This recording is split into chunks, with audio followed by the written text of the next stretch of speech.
Hello everyone, and welcome to another vlog episode with Locked In with the Liggins. I'm Mariah and welcome to the Liggins Family YouTube channel. So today is another pregnancy update that I'm doing. I'm actually in my office at work, and it just worked out that I was gonna have to film a little bit at work, y'all. So for people that's new that don't know, I'm a higher education professional, so I work at a university. I worked in a program director position, so it's a mid level position, and I work in leadership, teaching students about leadership and stuff. So I'm at work today, but I'm here too because I have a doctor's appointment that I'm going to be going to in the middle of the day at work. So like and subscribe to our channel if you like our content, and follow us on Instagram at Locked In with the Liggins. Sorry the lighting is not the best in my office, y'all. It's like a little dim in here, but the other alternative, y'all, is my big office light that looks like I'm in a doctor's office. This sucks. So anyway, y'all, what I wanted to talk to you all about before I go to the doctor's office is a really important topic I feel like I don't see a whole lot about on the internet, at least on YouTube. And so I really wanted to talk about, as you can tell by the title of this video, switching your healthcare provider in the middle of your pregnancy. And that's actually what I'm doing. So what brought me to that decision is, for starters, the mortality rate for African American women that is going through childbirth is significantly higher than white women, Asian women, Latinx women, Indian women. People from all demographics. African American women lead the pack by over 60% when it comes to death in childbirth. And that's really have a lot to do with a myriad of reasons, but really what it boils down to is systematic historical racism. And that has happened a lot. African American women deal with a lot of racism, sexism, and I'm not saying other demographics don't deal with this, but for us to be leading in mortality rate when it comes to childbirth is a huge issue in the medical field, and it's something that people should pay close attention to. So as a woman, period, of all demographics, when you feel like you're not getting adequate health care, or you're not being treated well, or you're being ignored or mistreated, it's important to really recognize that early and leave. And I feel like with my healthcare provider, my OB, I feel like that has started to happen. So I've been with this provider since 2020 when we lost our son, Khiro. A lot of you all that has followed our channel, you know we've gone through miscarriage, early miscarriage, and we've gone through stillbirth before with our son, which you can find a video all about that on our channel on the Journey to Our Rainbow playlist. But anyway, I started going to them, and it was good, for the most part, no complaints. I delivered Khiro. Unfortunately, it was sad, but they were supportive, and the hospital I delivered at was good. When I got pregnant with Kaisley, I was seeing them again. Didn't have any issues for the most part. I felt like everything went according to protocol. The hospital was also great too, because you all know I had a 4-week hospital stay when I was pregnant with Kaisley due to preeclampsia. And I stayed in the hospital with her pregnant for 4 weeks, and then I delivered at 32 weeks. So she did good. She stayed in the NICU for 3 weeks, and then she came home, which gave us time to prepare, y'all, because we still weren't prepared. So we actually needed that 3 weeks to get ready. Plus, we had just bought a new house, and so we needed that time. But my doctor's office at that time was fine. But what I'm noticing with this pregnancy, I feel like I'm starting to notice things that is not supporting me as a mother. It's not supporting me as a patient.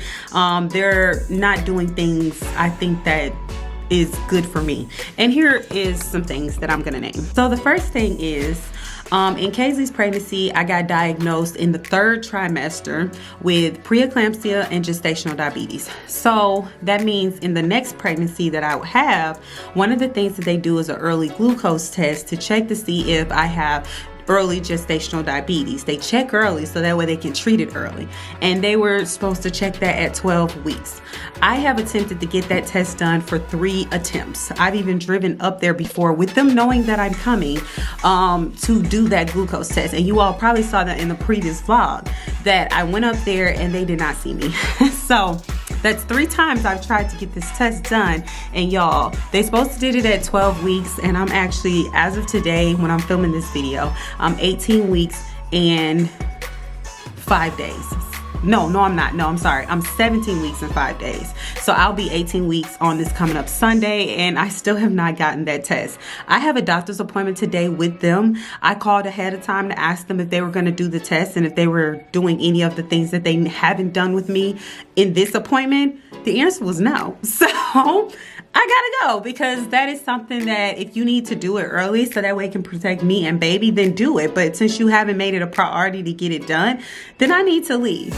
Another thing that I noticed with them is they were supposed to do an EKG on my heart, and they do that with all pregnant women in the practice. I had it done with Kaisley, Khiro. With this baby, they were gonna do it. They have not done it, and again, I'm as far along as I have, and they're supposed to did that at like 14 weeks. Haven't gotten it done. I've asked the doctors about it. They're always saying next appointment, and they're really just rushing me around, and it's not getting done. The third thing that just had me say I'm finished. They have not done genetic testing on baby, and not like that would matter to me either way, but I know that genetic testing is done and it's important. But when I say it doesn't matter, no matter what the genetic testing said, we would still have our baby. So they haven't done that. So again, I'm 17 weeks and they haven't done it, and so that's concerning when important tests that need to be ran have not been ran, and nobody seems concerned about getting it done anytime soon. I'm pushing the issue and you all aren't listening. So if you're not listening while I'm doing just my simple OB care, then I know damn sure you're not gonna listen when it's time for me to actually give birth. So why would I trust you with that, right? So to get rid of this issue, I really just want to encourage moms, like, listen to yourself. Don't feel like you got to stay with the same OB out of like habit or out of like tradition or just out of the rhythm of you always been with that person so you'll stay. Don't let them tell you no and take anything for an answer. Don't do that. Continue to advocate for yourself, but if they're not listening where you're advocating, then find somewhere else that's going to give you the proper care that you're looking for and give you like the attention that you're looking for. I'm also looking for a doula, so that's another thing that I'm planning to do during this pregnancy, and I'm really praying that I can find one. I was actually looking for a Hebrew Israelite doula, but I'm having a hard time finding one here in Atlanta, here in Georgia, which is something else because there's so many Hebrew Israelites. So I don't know why I'm having a hard time. I've been on Facebook. Maybe I'm just not friends with the right people. I've posted it in multiple Hebrew Israelite women groups, and I just cannot find a doula. So I'm looking. I don't know when y'all will see this video because it's probably going to be a while, but if y'all got recommendations, please post y'all. Tag y'all sisters that's doulas that's close to my area. I also travel to Tennessee often, so I'm kind of open to a Tennessee doula, but I would prefer Georgia. And I'm almost open to a virtual doula now at this point because I really can't find an in-person doula like I would like. But anyway, I'm looking into a doula. That's something new that I'm doing with my care this time because I feel like I really want somebody there that can have my back extra. Like, my husband is amazing, y'all, but I also want someone there that can kind of help guide me through labor and everything. And I really want to do a natural childbirth. I basically did a natural birth with Khyler, our first one, our 9-year-old, but with Kaisley, and with Khiro, our son, we lost. That was a natural birth. But with Kaisley, she was premature, and unfortunately she wasn't tolerating labor well, and we had to do a C-section. But I just really feel like I just want to encourage women out there to really advocate for yourself and switch to a new provider if you feel you need to. And so that's what I'm doing. So today is my last appointment that I will be vlogging at this practice that I'm at right now. And I'll be going for just a 17-week checkup. And then I'm picking up my medical records from this place. Hopefully they have them ready, y'all. They're so unprofessional. And then I'm also picking up my medical records from my high-risk doctor as well, so I can have all those in hand. And with those documents, I'm going to take them to the new practice.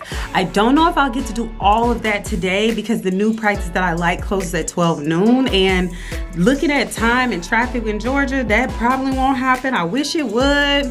but it's okay. I'm gonna at least try to get all the records today and then turn them all in on Monday. That'll probably be a more realistic plan. But yeah, that's kind of what's been going on with my doctor's office, my OB. Unfortunately, they're not doing what they need to do. The new place that I'm going to be seeing have OBs and midwives, so I'm so excited about that because I always wanted to work with a midwife. I actually, in a perfect world, would have loved to have given birth at a birthing center. That's like my dream of doing that, but unfortunately, since I'm so high risk, y'all, due to complications in my past, I don't qualify to ever give birth at a birthing center. Wonk wonk. At least here in Georgia. Maybe other places would have done it, but not here, y'all. So I wanted to get that intro just to give y'all some context on where I'm gonna be having my care and what I'm gonna be doing for the remainder of this pregnancy and these vlogs, because I'll be in a new facility and I'm actually really happy about it.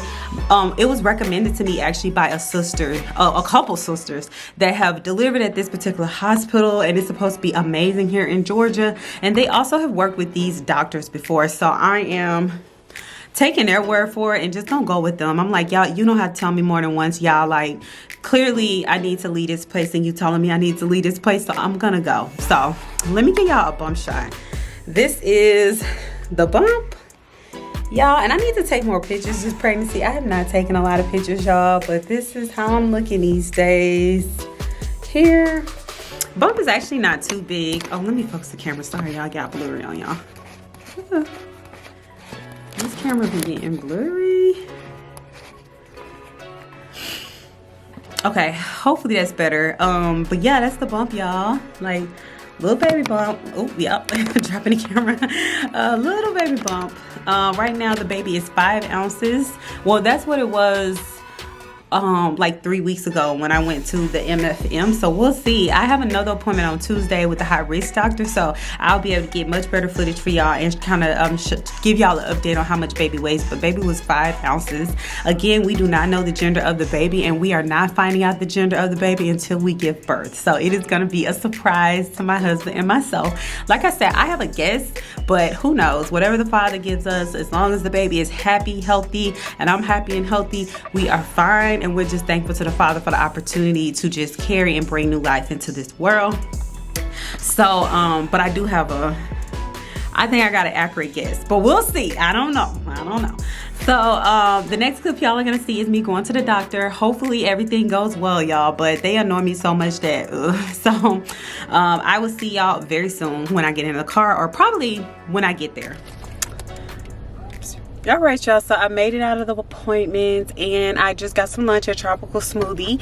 I decided I'm gonna pick up my medical workers next week, so you all will get another vlog of my 18-week update, because I'm going to see my high risk doctor and I'm possibly doing my anatomy scan that day, so I will be able to let you all know how that go. But my appointment today went great. I actually really like the doctor that I met with today, but it still doesn't change my decision to move forward with switching care, just because there are 5 tests that I have not gotten done, and they weren't even prepared to do them today, not any of them. So they basically gave me the same response, like, oh, we don't have time to do those things today, but I'll put the order in. And some of the orders for the tests that I need hadn't even been put in. So y'all, I'm still switching care. I really like the doctor that I met today. I wish I would have met her in the beginning, because I felt like a whole lot of stuff would have gotten done. And I did schedule another appointment with her for January, just in case I can't get in with this new place that I am wanting to try,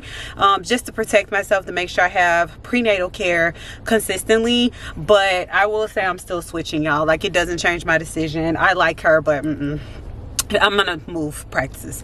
So I'm gonna pick up my medical records next week instead of today, because another thing, my appointment was at 10:45. I didn't see the doctor until after 11:30, and I'm leaving now and it's just 1 o'clock. It's just now 1 o'clock, and so the wait time at this place is insane. I've been gone from my job for quite some time, so I'm gonna go ahead and just go back to work, and then I'll just pick up my records next week, since I'll be out here anyway. But still, I just be thinking like, ugh, it's just so much, you know what I'm saying? I'm not stressed or anything. It just really, like, makes you think like the health system can just be such a blah sometimes, you know. And if, like I said before, if you feel that way, I highly encourage all mamas to do what you got to do. But baby is doing very well. Baby's heart rate was about 143, so somewhere around there. The 150 was the highest.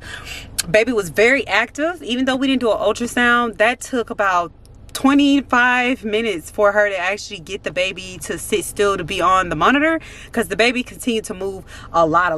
So that was good to have a lot of active movement. And everything is going okay with the pregnancy so far. So I will give you all an update next week. When you all see me, I'll be vlogging about my anatomy scan, hopefully, and also picking up my medical records. I'm probably going to do a vlog too about the new practice and like my process of switching care, because I really think this is important topic. So I hope y'all like and subscribe to our channel and continue to follow us on this new journey to growing our family, y'all. People ask us all the time, how many kids do we want? We have always said 3, but you never know what the Father got in store for us, so we just following his journey and his plan for us. So we won't just put a number on it like for sure, like confirmed, but 3 has always been our number. So with this new journey, we're praying for positive things and everything will work out. I'm choosing faith over fear, and so we are doing really good so far. So we will see y'all in the next vlog. And like I said before, advocate for yourselves, mamas. If you need to switch.